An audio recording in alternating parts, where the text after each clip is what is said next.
Welcome to OTM TV, where success comes out the fucking mud. I'm Do Better, and this is Keith is in the building. What's going on, everybody? This is Ruben, straight out of New York. And today we have a very, very, very special guest, a man of many hats, a man of many talents, a successful entrepreneur, high school phenom, college star. It's not only a successful entrepreneur inside of the marketing space, but someone has created his own platforms, created his own even shoe. We have an amazing father. We have none other than my brother, Riyahd Jones. What's up, guys? What's going on, my brother? Welcome to the show, man. Feeling good. Thanks for having me on, man. Glad to be here. Grateful for y'all, bro. Proud of what y'all got going on. I really appreciate that, bro. Yeah, man, this is the beginning. This is literally just the beginning, to start. A lot of things gonna change after this. I'm not gonna lie to you.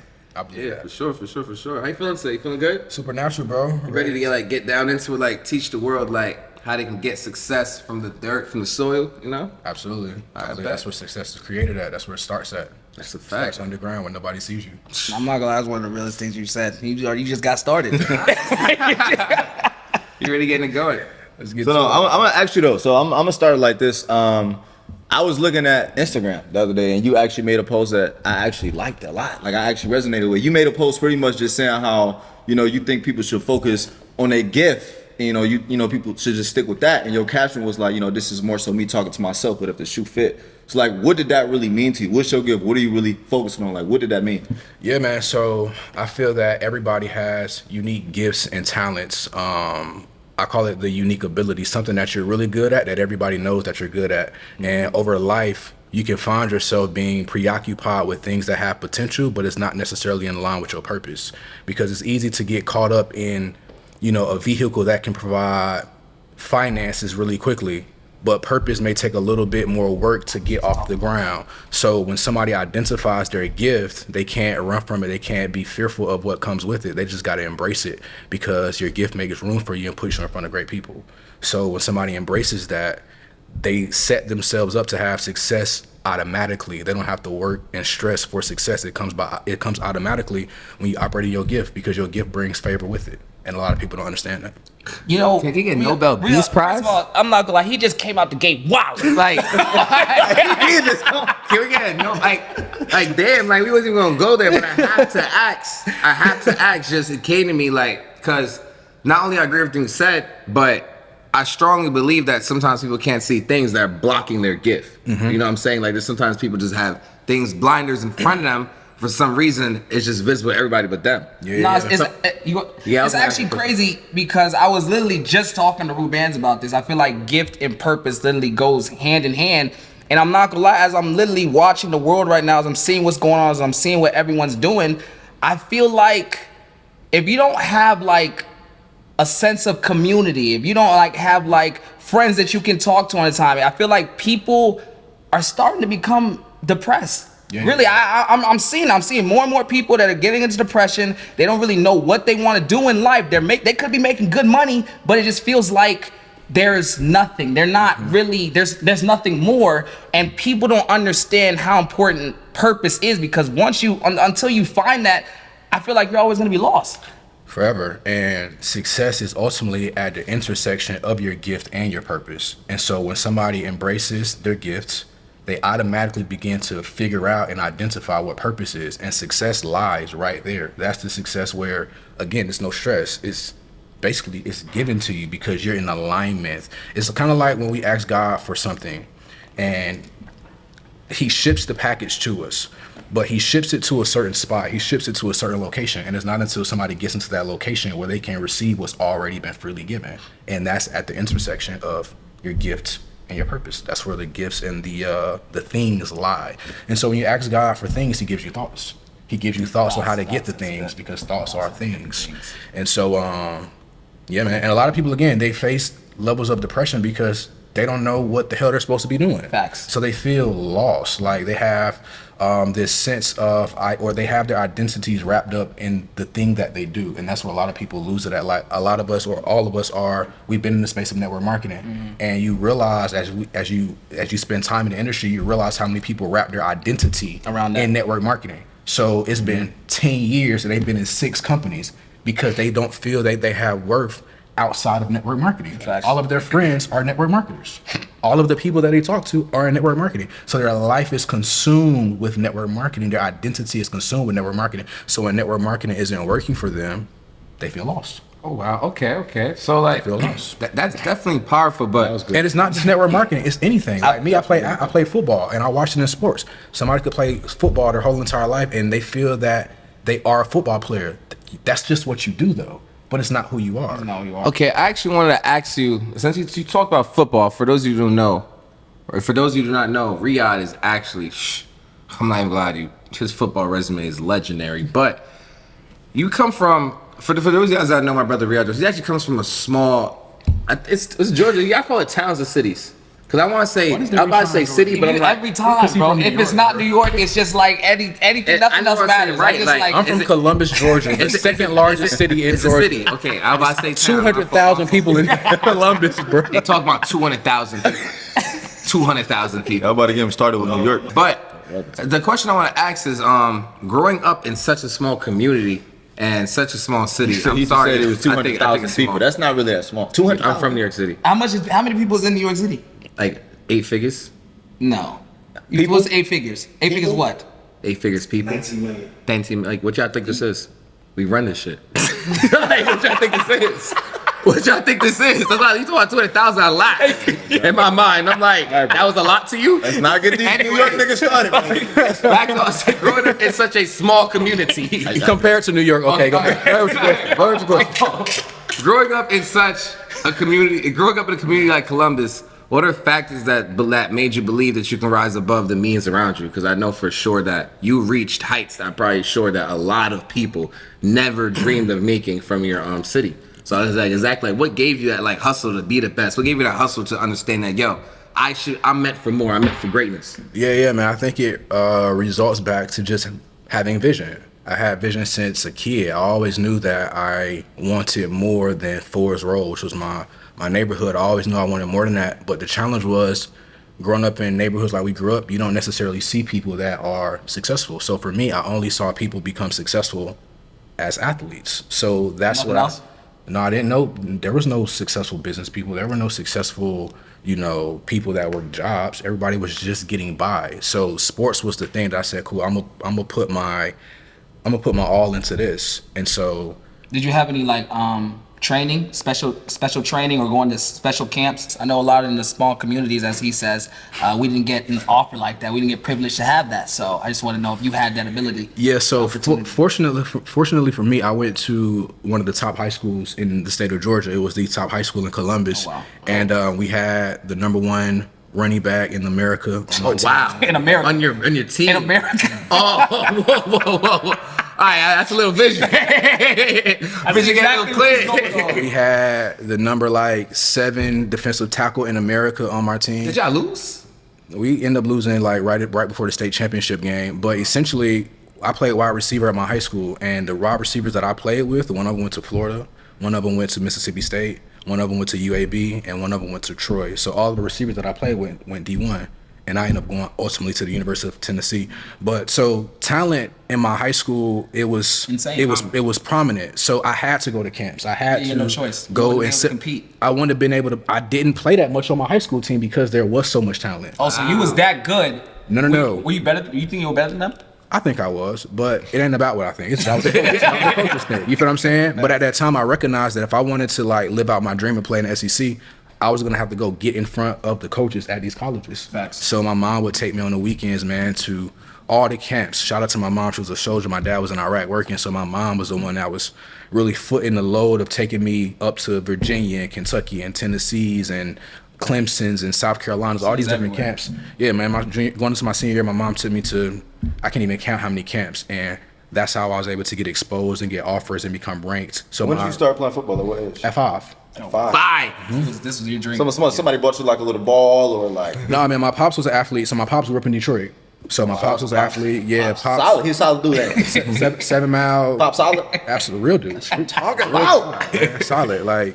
He was one of the best athletes in his era. Every time I would visit Detroit, people would tell me bro, you don't know who your dad is. You don't understand your dad. You don't know that he was that. He played in the NFL? boy. No, my dad, he didn't play after, I think, his junior year of high school because he was in the streets. He was just that good. Where it's like if you, He you was a saw him, legend. you saw him. If you saw him, you saw him. My dad was so good, right? I don't want to miss about my dad, but I got to the story because he's from Detroit, number one. So my dad, his senior year of high or his junior year of high school, he never went to high school. He stopped going to high school his sophomore year. His junior year comes around, he has offers to go play baseball in like the major leagues. So he didn't have to finish Sophomore year. sophomore year of high school. He already had contracts to come play professional. And so he pitches a no-hitter in the state championship game. And a week later, the game gets thrown out because the school found out that my dad hadn't been to school since his sophomore year. Oh wow. So he missed sophomore year and all of junior year, played in the state championship game. Playing sports. But he was playing sports. But he wasn't. But that's, So he was just playing. Yo, Keith, didn't you play baseball? I play baseball. Did you ever pitch a no hitter? Yes, I did. I'm in the newspaper. I Oh, opened the season with a no hitter. I've played up games, no hitters. I got a few no hitters. Yeah. my You gotta bad. be a dog to throw a no-hitter. Do you know who Night Train Lane is? Yeah. That's Absolutely. that's my uncle's father. He's a dog. Uncle's father. Yeah, he Wow. kind of He's a created legend. He definitely is Hall of Famer. He's He a created like a legend. clothesline tackle. Y'all don't watch football like that. Yeah, but- they don't know. Yeah, they don't know. But Night somebody- Train. I could have really been in the NFL, but my mom didn't let me play because she didn't want her baby to get hurt. But that's not. So you decided to do baseball. She put me in baseball, and I just ended up being good He's at gonna be it. good at Wow, it. at least mom put you on. So my mom put me in books in school. I'm so sorry to hear that. You make it seem like it's bad. More- and more- It paid off, man. Stay in school, kids. I guess. I mean, at least you got a chance. I went to a small high school as well. And I actually, private school, right? yeah, it was. Why you saying the same? Oh, Come on, embrace that. ain't nobody's ashamed to say that. Actually, I feel like that actually helped me become who I am. I have no problem. I actually graduated. Y'all not gonna believe this, but I did graduate with a class of 12 people. Yes, I did. I'm not gonna lie to Dozen you. of y'all. It was definitely He 12 said people. dozen. And one thing I will say is I didn't get the opportunity to be in camps. I didn't get the opportunity to have special trainings. And I easily believe if I got that type of training, I was easily going D1. I was more than likely going to the NBA. But the only reason I stopped. You're not tall enough. Continue. I mean, I'm glad you said that because once I realized that I was done growing and I wasn't, hitting my dream height of 6'4", I said, you know what? Maybe the NBA isn't for me. And that's when I was like, okay, now I need some type of exposure if I'm not going to the NBA. And that's when I went to UGA. Shout out to UGA. Shout out to the Bulldogs. And I was in a college over 30, 40,000 people. And after that was just nothing. Because I'm a strong believer that college. You thought you was gonna try out or something? Nah, people was telling me to. But I was just like, you know what? I need that social experience. Was people your mom, bro? Nah, everybody. People know me, bro. I'm not gonna lie, I averaged 27 in high school. Okay. I'm just gonna put it out there. You was 27 in high I school. averaged 27 points, maybe 27 points in high school. And then I'm not gonna lie, people was telling me to go to college, but I said, you know what? There's no point of giving my entire life to college if I know I'm not getting to In the high school, there was only 12 people in All your right, class. so you hold had on. to All get a right, guys. I actually want to ask a question. I just want to know something about the I was Riyahd. gonna cut him. He said, I ain't gonna. you gotta get a lot of minutes. I ain't not a lot gonna of forget about him. I right. want to know something. I'm not gonna lie. Like, I come from a father who he told me the epitome of hard work. I'm Haitian, and I can wholeheartedly say I've never seen my dad have fun ever. Ever. You never should have fun. I've never seen him have fun ever. Ever. His fun is work and paying bills. That's it. That's all you ever I've never seen him have fun ever. But I wanted to ask, like, growing up and knowing that your father was out here having his way like that, like, what would you say, like, is the biggest lesson you've learned from having a father who was having his way? That's what I'm saying. He's having his It's a way. big deal. So It's a big deal. I didn't know how good my dad was really until I got older. I didn't really become aware that I was young when I was kind of first being introduced to how good my dad was. But as I got older, I became more aware. But the biggest thing that I've learned from my dad is the willingness to sacrifice. Because my dad, when I was 10 years old, he went overseas when he really didn't have to. He worked overseas from the time I was like 9 or 10 years old up until I was 21. So I didn't really See him for grow. years? Mm-hmm. You didn't see him for 11 whole years. He only came home twice, like once or twice a year. So A only year. something like that, Well, he was like, coming. He came home Holidays. though. yeah, for holidays, for He Christmas, came home though. But he was with y'all. for like maybe 2 weeks. Christmas? Okay. Yeah, I know it. yeah. Yeah. So he was working overseas in Iraq for like 10, 11 years of my life. So I didn't really grow up with him there. But, it was cool. At the end of the day, I recognized that you have to be willing to sacrifice for family. And so me having a family now, I recognize the importance of what he did. At the time, I didn't really understand it. I was 10, 11, 12. But now as an adult, I see what it really means to sacrifice and be away, because I can't see myself being away from my children. Okay, actually, I actually want to tackle that point. Like, being that you said that you feel like he sacrificed, gotta go away. Let me ask you just a brutally honest question. Like, do you feel at the time when you were growing up, did you feel like he had to go away? Like, that was how he had to make money? Like, it was a must. Like, there was no other way in life. He could have stayed. Well, he was making money prior to that, working, you know, on an army base.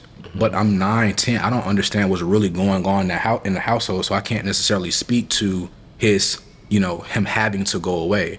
But hindsight, looking at it 2020, if he didn't go away, I wouldn't have been able to experience the things that I've experienced, because it was his money from working overseas that gave my mama the means to take me to these camps. So how was your mom and his relationship? It was great. Did it affect you at all? Like, what did you learn from that? I learned. My parents have been married I'm 31. And they're married. And she's Still going married. down. Still married? That makes sense why you the father you are, bro. That makes sense. So They was married for how long, you said? I'm 31, so they've been married for 32 years. Oh wow. Oh my God. Yeah. No more.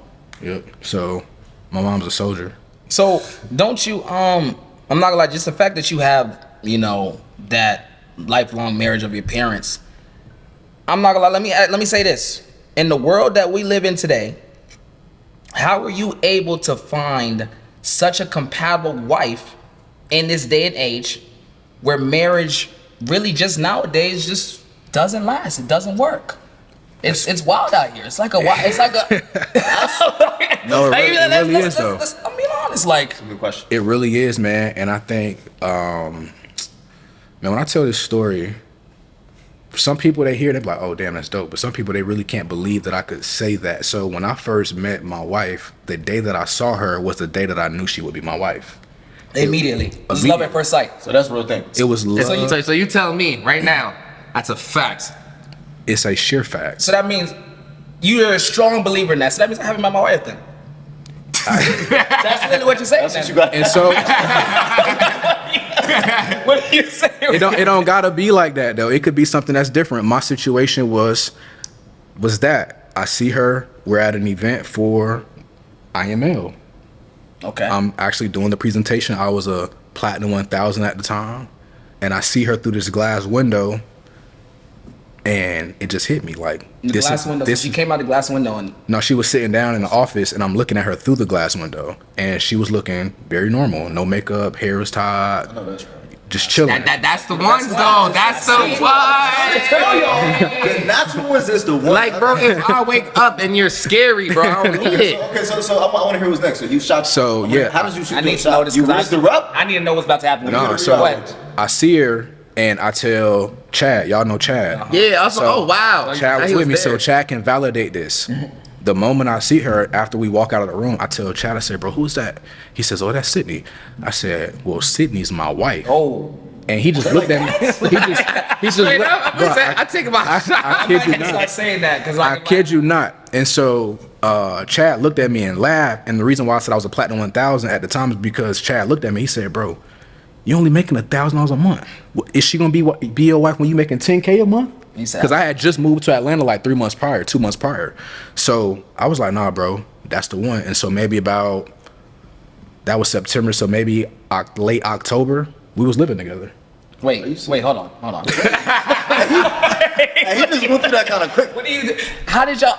So how did you get through the glass? What was the, you know, like, you know what I'm saying? Let me ask you this. What was your first? How did you approach her? I feel like a lot of people don't know how to approach Nah, women nowadays. facts, So I need facts. to know Drop if that. you said this is my wife. How did you? You didn't know her. How exactly did you come up to her, approach her? And like, how did you reserve? How did you? What was you Yeah, know? so- what's Riyahd looking like? So because we had common ground, meaning we were in the same company, or she was looking to join a company, when I first talked to her, I talked to her about the company. That was my way of like breaking the ice. We were talking about the company because I was doing a presentation. So after the presentation, we talked about that or whatever.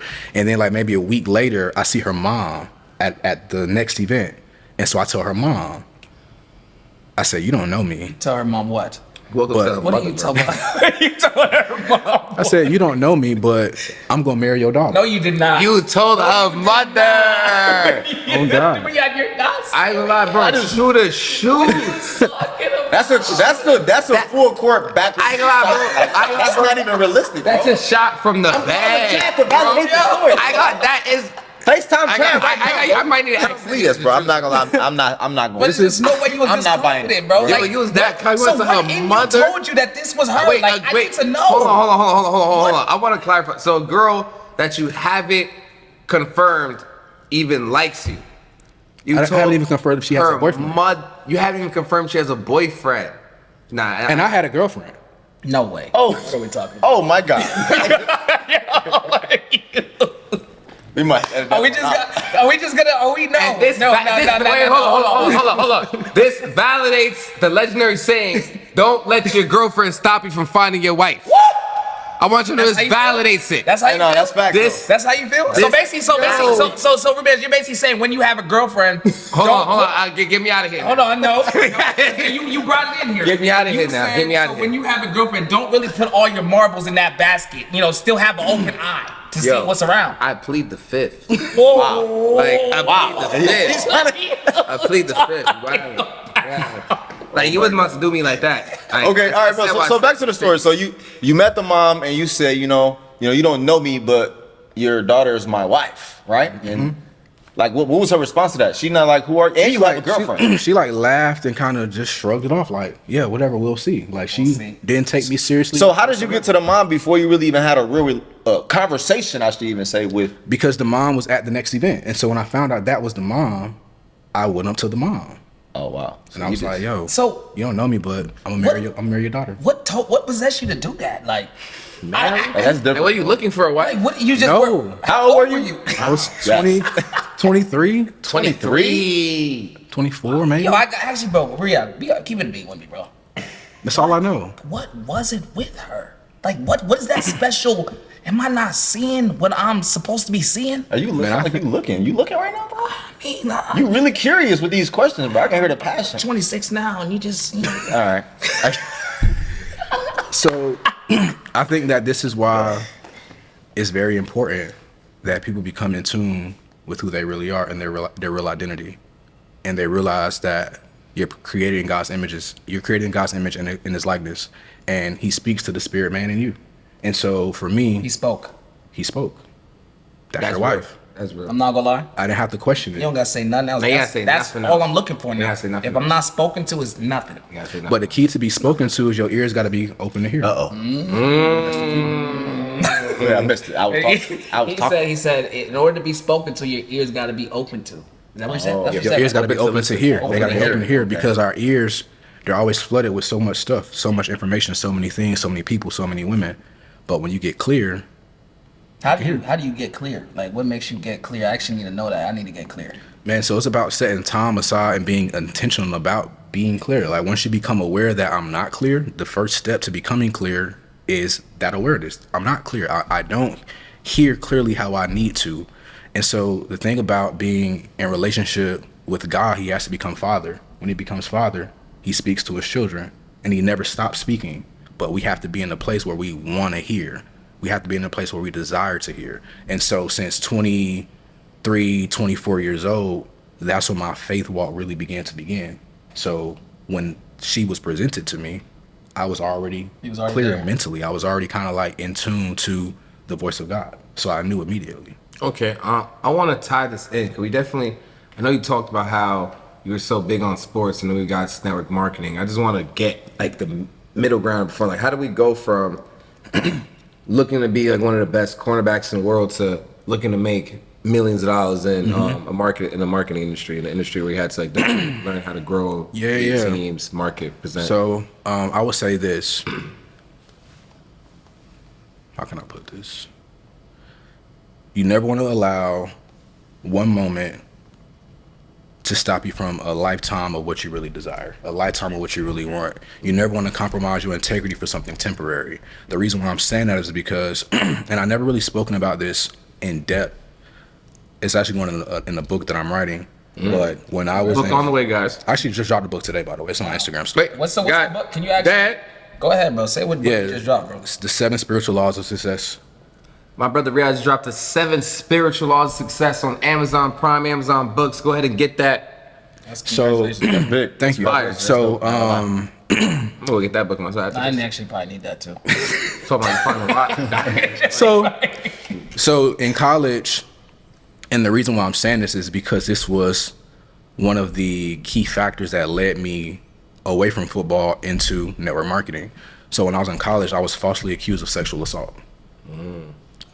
There was a young lady that I thought I had consensual sex with. She turned around and said I raped her.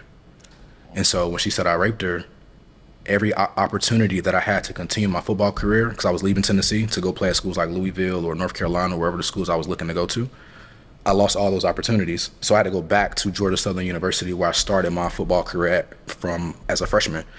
And luckily, my high school coach was the running back coach at Georgia Southern, so that's how I even got a shot to play again after that, because my name was dragged through the mud. I was on ESPN. So pause. Let me actually go. So when you was dealing with that, because I don't ever speak on moms, but I have a similar story. I'm not gonna get to it right now because it's not important right now.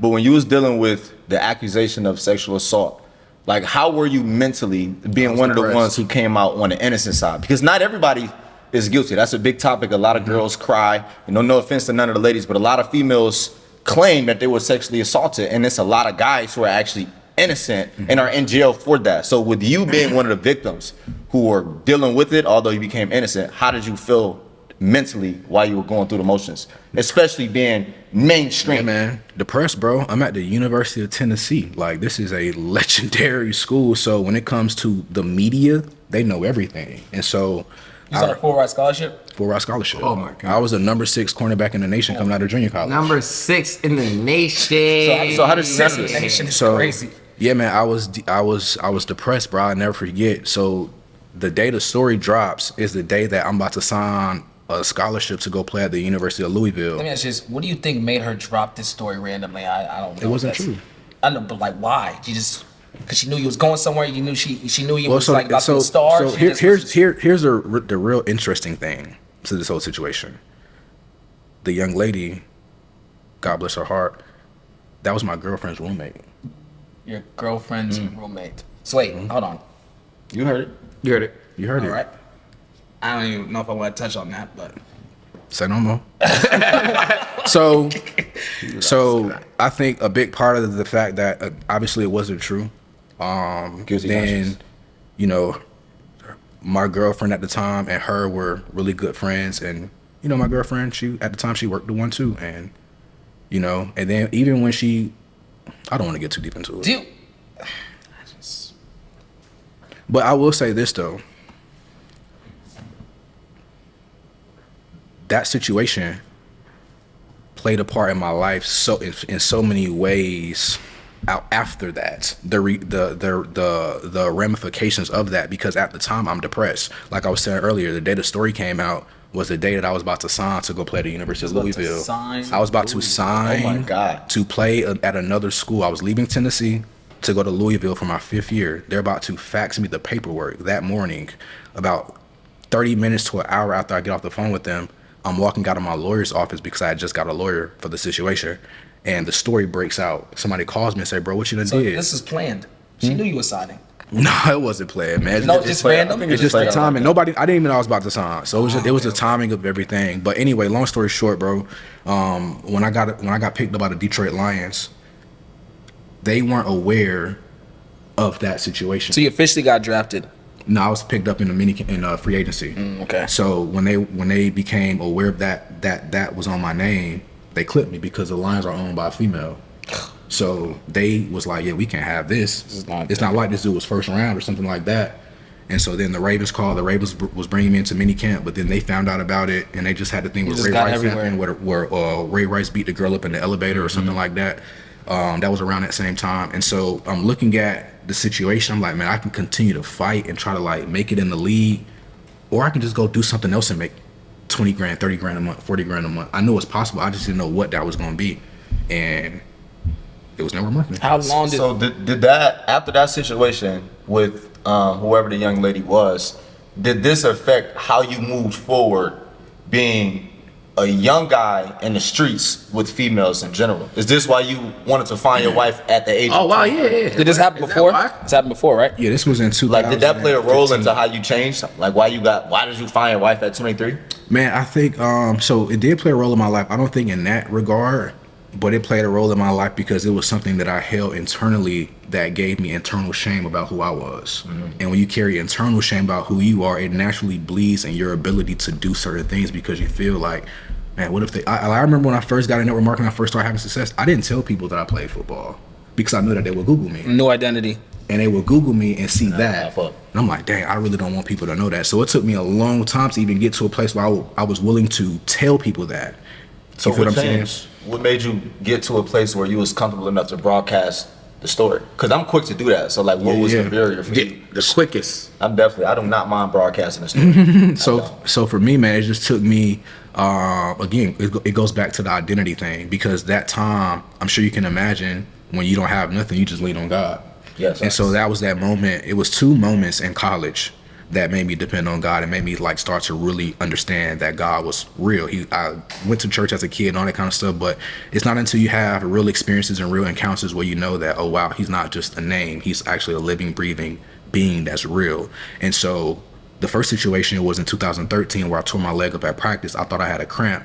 I went to the hospital, found out I had a blood clot in my leg. God. And if anybody would have hit my leg the wrong way, I would have died on the field. But even this, when I went to the training room to get something called Normatec, it's a compression sleeve that you put on your legs. I went to go get Normatec on my leg, and the trainer tells me, I'm gonna just give you an ice bag because I'm really trying to get up out of here. And I'm like, all right, cool, I'll take the ice bag.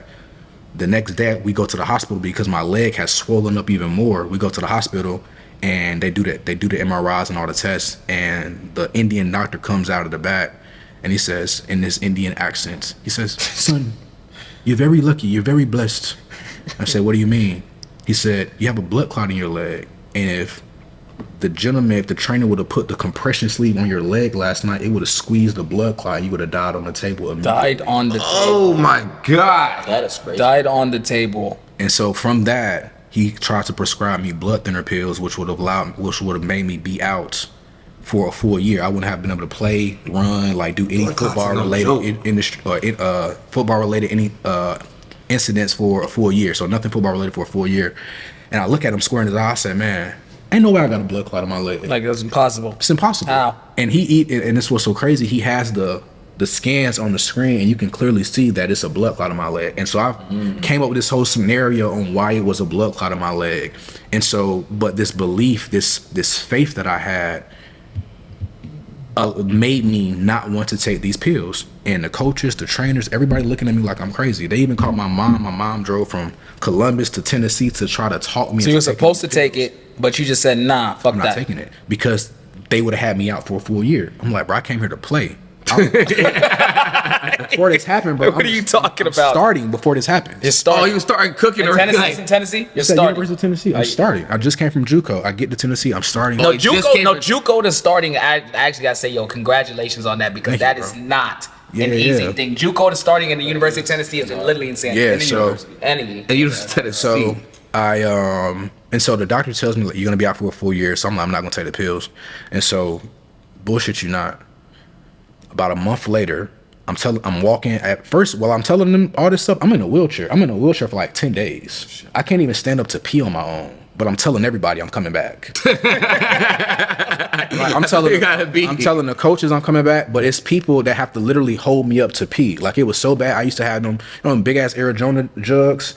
I had 2 of them joints in my room, in my dorm, and I would have to lean over, pee in them, and I couldn't get up to go dump them out, so I had to put them joints under the bed. So when my mom came up, she was like, "Man, what you got going on here?" But I'm telling my mom, I'm like, "Yeah, don't worry about this. I'm still coming back though." So Still small playing. question in the middle of your story, and then you can continue the story because you got a son, right? I have 3. You have 3 sons. So do you feel like what you dealt with, the injury, life-threatening injury at that, is going to affect your decision as a father to let your kids play football or not? No, because I know mine was purpose. I know my injury, it happened for a reason. It's happening for the reason I'm about to tell you. So When did you find out that injury was for purpose? maybe about 2-3 years ago. I didn't know it at the time. So this You never didn't know that. Yeah, I didn't really Can't know know at the time. when I it's didn't. happening. You don't connect the dots looking forward. You only connect them when you look back. And so, That's good. start out Steve Jobs. He's good, bro. So, long story short, man, because I want to get to the second story. I'm giving you 2 stories of how I began to know God was real. And when I speak about like the faith and stuff, it comes from a real place because it's a real experience. And so I'm telling everybody I'm coming back. A whole month goes by. I'm in a wheelchair. I'm on crutches. I'm struggling, but my leg is starting to feel better. And so I'm telling the doctors, the trainers, I'm like, yo, let's go back to the hospital and do some more tests because I feel like the blood clot gone. They looking at me like, man, get the fuck out of here. Like, what you talking about? Like, it takes 6 months to dissolve. Like, what are you saying? So about 2 weeks after that, they take me to the hospital. And the same Indian doctor, they run the same tests. He comes out about 30 minutes later. He puts the scans back on the screen, and he was dumbfounded. He was like, this can't be true. Like, there's no sign of a blood clot. There's no sign. He was like, it used to look like a damn near little golf ball sitting up in my calf muscle. Like, my whole entire leg was swollen. It was red. And so he couldn't believe it to the point where he was like, he was talking to the trainers, you guys should set him up an appointment to go down to Emory in Atlanta to get more tests done, to just confirm that, bro, we're in Tennessee. He's booking me a trip to go to Atlanta to get more tests. That's how dumbfounded he was. He's like, nah. No. so he's booking it. He's telling them to book it. So This is actually unbelievable. this was an unbelievable thing. And so, and mind you, I'm never taking these blood thinner pills that everybody's, head coach of the team is telling me to take these pills. I'm not taking these pills. My faith was just like, bro, I'm coming back. And so, and at this time, I'm starting to read my Bible more. I'm starting to learn about God a little bit more. I found a mentor that was teaching me about God. And so I just had this crazy faith that this blood clot was going to disappear. So I do the test in Atlanta. I'm sitting in the stadium. We drive back to Atlanta. I'm sitting in the stadium around like maybe 5 or 6 o'clock. And as I'm walking out of the stadium, it's an Atlanta number popping up. And it's the doctor. And she picks up and said, Mr. Jones, I got good news. No sign of a blood clot. I'm clearing you to play. Get the fuck out of here. No bullshit. Now that's- And so, That's actually so that whole process. one of those moments where you know God exists. Yeah, Yeah. bro. That whole process from injury to being cleared was less than 8 weeks, or less than 2 months. And this was a 6-month injury. Remember? Year. It was a year. Oh, injury. year. Because not only From that, year to 8 weeks. Here's the deal. Not only did I have a blood clot in my leg, I also had a grade 3 calf tear that initially required surgery. So I had to get surgery, which would have put me out for another 4 months after the How did surgery. this just randomly happen? You got tackled? What happened? It was random. I was just running, and I thought I had a cramp. No way. And it turned out to be a blood clot. And so situations Got like the that, situations like that, yeah. bro, God uses. And so that was the first situation. And the second situation in college was the situation I just told you about with the young lady, with the alleged rape situation that kind of just detoured a lot. But it really just put me on the path to what I'm doing now, because somebody gonna listen, and they may not have a real relationship, but they hear the encounter, the experience. They're like, man, let me tap in, let me learn, let me get clear. Because when people have incorrect concepts about God or incorrect ideas about God, it determines how they receive from him and what they get from him.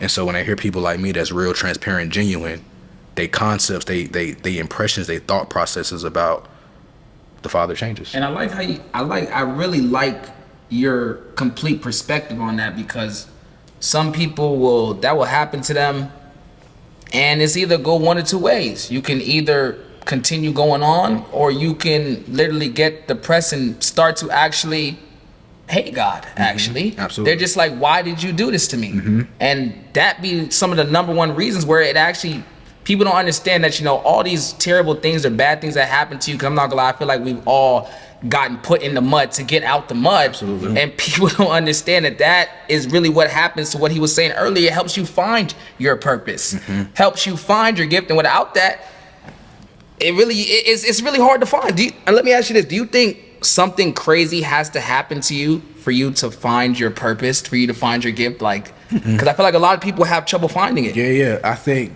for some people, they do have them crazy encounters where they realize, like, wow, I know what I'm supposed to be doing.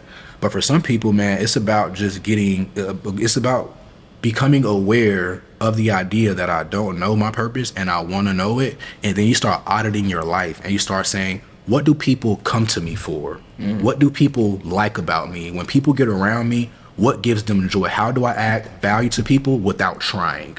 Facts. You find that's like your gift. And then the next step is, okay, now what do I do with this? I know what I'm good at. I know what people come to me for, but how do I get this to produce income for me? How do I get this to be a value add to people at scale, and I don't take my gift that I'm good at and put it under the table, but I put it on the table for everybody to see it and come and be drawn to it. So that's the other thing. So it's one thing to know what it is or come to the awareness of what it is, but it's another thing to develop yourself for that and then deploy yourself into that. That was amazing. Develop yourself. First and foremost, if you are watching this right now, on a serious note, I really want you to rewind what he just said. He just really taught you how to become a multi-millionaire off of your own passion. Meaning, you're literally doing, like, I don't know if y'all know how it feels to make money doing something that you're passionate about, but it's the best feeling in the world, and it's really, that's, in my opinion, that's what I call peace. Because at the end of the day, we all want to make money, but when you're doing it, when you make money, when it's something that you're passionate about, you don't even feel like you're working, and that's how you live. You don't only live once, you live every day. So rewind that part. That was amazing. I'm gonna dap you up again. That was like 15 out of 10. I swear to God. Like, okay, so wow, that was actually, wow, that was powerful, bro. I just wanna definitely tackle on. So you've done a lot, bro. You've done the athletes. You definitely done the network marketing. I want to ask as well. For those of you guys who do not know, Riyahd has amazing, phenomenal shoes that are so comfortable, easy to wear. Shout out the brand Halls of Holy. Did I pronounce it right? House of Holy. House of Holy. You can get it and spell it Haus of Holy, right? Yes, that's I just need the red pair, bro. House of Holy. I want to ask essentially, like, being that you've been playing football since 5, and you got your choice to stop playing wasn't even your fault. I wanted to ask, like, being that you're somebody who's made tons, multiple 6-7 figures in e-commerce, marketing, different things. What's something that made you believe that, all right, cool, like, I can start a product, market it, and sell it myself, being that was not something you're welcome to at all? Like, what made you be like, you know what? I'm still looking, I'm not gonna give up my dreams. I'm still gonna get money that still allows me to live abundance, that still allows me to get money, that still allows me to live a life that I want to live, that I choose what's going on. Can you reword your question? So essentially, I want to ask this exactly, what made you believe that you can jump into like another field and get more than average success? Got it. So because I recognize that the laws of success are palatable. What it takes to be successful in What's one thing. palatable mean? Palatable means it can be put in any like lane. You can do it in any field. Great word. I'm gonna add that. Yeah, add that to the dictionary, bro. I like how you asked that question. He was just going. Don't even, you don't know what he just said. You just like, all right. I like this. Oh, that's funny as hell. Palatable. So yeah. Write that down. So another word would be it. another word would be transferable. So the laws of success, they're palatable, they're transferable. So what it takes to be successful in one thing, it's the same thing that it takes to be successful in another thing. So in sports, it's about being committed. It's about being disciplined. It's about having the skill. It's about being consistent. It's about being a student of the game. Where when you look at something like network marketing, that's the same thing that's required. The only thing that's different is the way in which you move your hands, the way in which you use your body.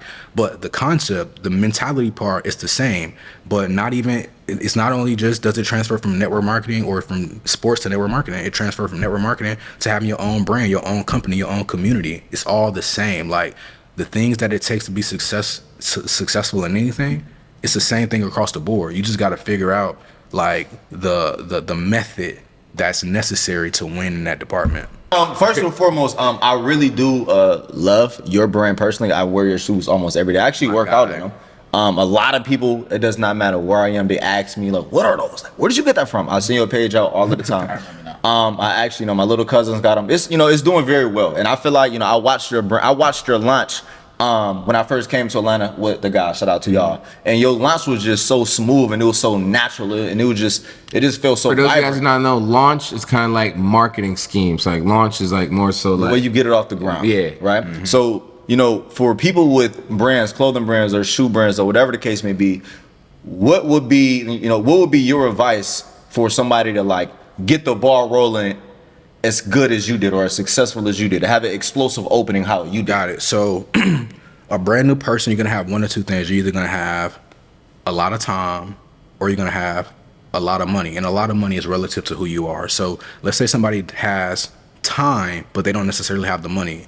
What you need to spend your time doing is learning all things marketing, all things advertising, because having a brand and just posting it on Instagram to your followers, it only takes you so far. You got to figure out, how do I get my product, my brand, my service in front of people that don't know who I am? Because here's the secret.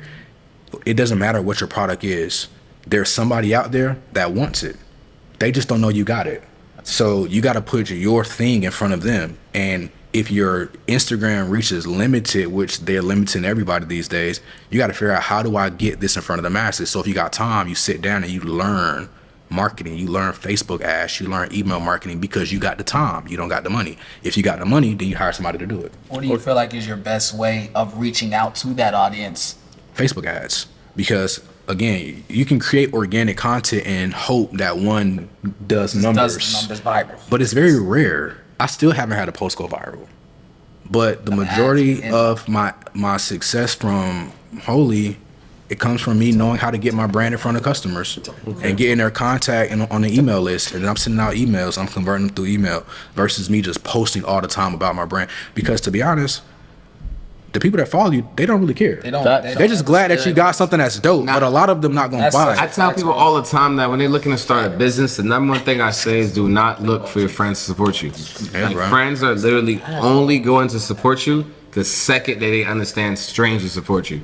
But to tack on to that point, I wanted to ask you for sure, like, what would you believe is, like, you said success is different, it's transfer on multiple fields. I know you said committed. I know you said you gotta be committed, you gotta be dedicated. But what would you say is, like, 3 like untalked about feelings, things that allow you to gain success? Like, I'll give one a lot. I think the number one thing for me that helps bring success personally, I wholeheartedly believe, is, I think, is environment. Absolutely. I feel like that is like the one thing that's talked about a lot. Like, I'm a firm believer. I don't care how good your idea is. If you're around a bunch of idiots, it's not gonna come out good. I don't care. I don't give a damn. I don't care if you're the smartest person in the world. If you're just in a space where you're not comfortable, you're not thinking, you're not eating, you're not sleeping right, you're not waking up right, it's not gonna happen. But at the same time now, on the opposite way now, if you're in a place where you're uncomfortable, that can sometimes give you the hunger to break out of it. But I feel like from that feeling of uncomfortableness, you still figure out ways to turn that uncomfort into comfort until you can be ultimately comfortable. If that was a lot of ways of saying it, but no, I'm with you, bro. What would you say is, like, ways that you believe for sure that you think that, like, you could do that? If you think comfortable is big, spike from Detroit. So I'll say this to piggyback off what you said. You're absolutely right. Environment is actually stronger than genetics. That's crazy. That's a word. I believe that, though. I believe it. I believe it. I said environment is stronger than genetics. It's stronger than genetics. I'm about to prove it to you. Ready? Let's take a kid born to Asian parents in Asia. Oh, you right. But this kid is adopted by a family in East Atlanta. What type of music is the kid gonna listen to? You be listening to Mad Gunna, Future 21. What type of food they gonna eat? I can tell you that I'm from New York, and wholeheartedly, I ain't gonna lie, I had a bro, shout out my bro Adam, where you at? I had a foreign from UK. We had a brother from UK. I remember he came to I'm from New York, so everybody's foreign. And we had somebody fresh from UK. And the way we had, bro, the way we had him listen to GS9 and Bobby so fast, bro, like the way he turned from mate to, like the way he was doing that is crazy. Yeah, man. And so environment is everything. It's stronger than genetics, but even outside of the environment, it's about the people that you're around in the environment, the information that you're getting in that environment, and ultimately the experiences that you have. That ultimately is the thing that really propel somebody, because as you have more experiences in something, about something, the desire for that thing gets made more. Like, I remember when y'all was first starting to really run it up in our previous deal, y'all was renting all the foreign cars. Yeah, I did that. Like, y'all always had the whips, but think about it. What that does, I didn't know what it felt like. You feel what I'm saying? I still need a Bentley truck. You dig? So that does something to somebody. And so for a lot of people, they go throughout their life and they never have those experiences. They never have those feelings. Okay. So when you have it, it gives you a desire for it even more. Like, you can't desire something that you've never had. Like, you only desire your favorite food because you've had it before. And the more you have it, the more that you desire it. So when somebody has this goal in their mind about success, you got to start building the desire for things that come with that and start centering your mind around those things. Because again, I think I mentioned it earlier. I think I probably mentioned in conversation. But when you ask God for things, He gives you thoughts. So good. Maybe I didn't say that, but You did. That's powerful. did. You did every time you say it. Say it again. You gotta actually think gives you thoughts. so when you ask God for things, He gives you thoughts. But why does He give you thoughts? Because a thing in its essence is spirit. It's a thought. Like this microphone was a thought. And then it became creative. And then it became created. So when you ask God for a thing, He gives you its spiritual essence. He gives you a thought to bring about the thing. And it's your job to create. And it's your job to create. I tell people that all the time. I tell people that That's all the problem. And that's the whole problem with America. Because they don't think. They don't know how to think. And here's the challenge. honestly- they think, but their mind is just active. And they Yes. don't know how to actually create. Some people get a lot of thoughts and they don't know how to bring it into life. Mm-hmm. I feel like that's one of the biggest ones. Is like a lot of people brainstorm and put all these different thoughts and Tell us to the magical wrong ideas. people. Yeah. Yeah, Until who don't know how to bring it to life. Exactly. That brings me back to even what you're saying. I'm not gonna lie. Everything you're saying, I'm actually gonna go ahead and have to watch the episode again to really even study it myself. I'm really trying to really understand it because these points is hitting my life too. I'm not gonna lie. I really need that. Just from just from saying all that. I think one of my last questions is it seems like you're very polished. It seems like you have like wisdom like I've never really seen before. I'm not gonna lie. I'm just gonna give you your flowers. just gonna give you your flowers. This might be a pretty simple question, but strong question. But it's what would you say is a quote that resonates with you the most, that you think can really impact people the most? I would say this. It doesn't take a long time to become successful, but it does take a long time to become the person that does the things that successful people do. And when you do those things successfully over time with intention, with the right spirit, then success becomes automatic for you. Yo, bro, where'd you get your brain at, man? Yo, bro, like, Here's the thing. Here's the thing. Here's the thing. You ready? We all got the same mind. Nobody's mind is different. Have you ever seen the mind before? The mind. The mind. Yeah. Have you ever seen it before? Have you ever seen Everyone a has picture? the same mind. Everybody That's what you're has. saying. So you think everyone's mind is the same? Everyone just has different capacities open? Everybody has different arrangements of the mind. We use our mind to do different things, but we all have the same one because you've never seen it. The mind is spirit. We've seen the brain, but we've never seen the mind. You saw this dude looking at me right now? hold on. Actually, I just realized something. You actually, hang on, bro. I gotta actually pull back up because I just peeped. You actually skated past my questions. I need the 3 successful things that you believe that like uncommon. I gave you environment. Yes. I just peeped that. I need to hear from you actually. Yeah. 3 things. So the first one I spoke about already is thoughts. Oh yeah, for sure, 100%. Acting Thoughts is everything. Yeah, 100%. I got that. It's thought. And really, I want to say imagination, but imagination is aligned with Vision. thought, vision. All that's aligned with thought. But it's so important that one understands that God paints a vision onto the canvas of your imagination, and you have the capacity to consistently think about that, putting it down into your subconscious mind, and it controls all your activity. That's the key. People don't get that part. They don't get that. Okay, it's one thing for me to have a thought, but how do I get this thought to change the way that I live? The more that I process this thought, the more that it's rooted into my subconscious mind. The subconscious mind controls 95% of your behavior. So the mind that people use to think their conscious mind is only active 5% of the time. But that's the mind they use to process thought, make decisions. Oh, I want to have a podcast today. Or I want to drive in my car today. That's a conscious thought. But the subconscious mind controls 95% of your behavior, like tying your shoes, opening doors. Your breathing is done subconsciously. Your heart beats based on your subconscious mind. So when one understands that, taking a vision, visualizing on the canvas of my imagination, because vision is God's preferred future for my life, I envision that. It creates a feeling in my body, and the feeling in my body drives me to work. Do you realize how many people never create success because they can never get themselves to feel like doing the thing that's necessary? So how do you start to feel like doing the things that's necessary? The stories that you tell yourself, the vision that you play in your mind, because that creates a feeling in your body. So I don't know if I gave you 3, but I think I gave you a lot. You gave More enough, enough. bro. Keith, you had another question for bro? Before you get out of here?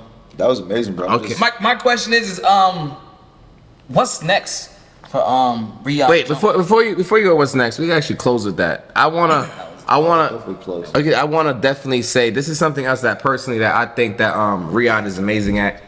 I ain't gonna lie, I'll be real. I have 5 fingers right here, right? I cannot name 5 happy couples. 27 years old, nah. Cannot name 5 happy couples or couples that just and then I don't know the relationship with you and your wife, but wholeheartedly, I can humbly say that the way you treat your wife and the way you move with your family is how I aspire to be as well. And I just want to know, like what motivates you? Like, what would you tell Riyahd right now? What would you tell the fathers out there that's bugging out, not doing right by their kids, that did not get subbed for Father's Day? I know you probably got subbed OD father, as you should, my brother. But what would you say to the fathers that's wilding out right now, not doing what they gotta do for their kids, not doing what they gotta do for their wives? What would you say to them so they can fix up and do what they gotta do to provide? Man, it's all perspective, man. And so when your perspective about things change, your actions change. The way you look at things, the way you do things change. And so when you look at your wife or your significant other as God's daughter, you treat her differently automatically. It's an automatic thing. If I is one of the most powerful things. Like, bro, what, bro? I'm not gonna lie to you, bro. Riyahd, bro, you're saying some things that, bro, I ain't never heard before ever. And I'm not gonna lie, I gotta really watch this episode. A lot of things that you're saying, I feel like it's going past my head, and I need to really understand what you're saying. I gotta go back and watch this and grab it all. Close it up. So, like I said, Riyahd, bro, I really do appreciate you, but I feel like the world has to know, just from hearing everything that you say, you're probably one of the smartest guys On the planet. I said universe, ecosystem, solar system. What is next for Riyahd Jones? What's going on? What's going on, man? So I'm making myself available to the world, man. I'm dropping content, putting out platforms where people can learn from me and tap into my mind from a spiritual aspect. I'll be hosting live events. So I don't know when this episode is dropping, but I plan on hosting my first live event at the end of July, top of August, where we will talk about this. So the things that we talked about today with the mind and vision and imagination and faith, I'll be breaking this stuff down in an in-depth way so that people can come in, maybe kind of curious, maybe trying to figure out how this stuff actually works, but they're going to leave and they're going to be like, I know exactly what he means. I'm right there. I'm right there for sure. I make sure I pull up too. And I feel like this is literally an exact description of when we say, welcome to OTM TV, where success comes out the fucking mud. Come on now. Thanks for watching.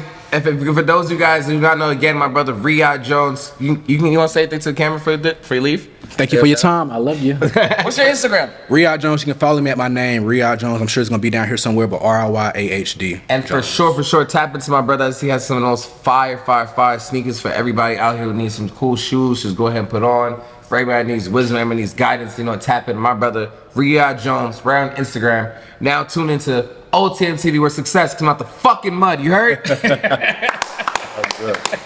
Solid. Oh, man.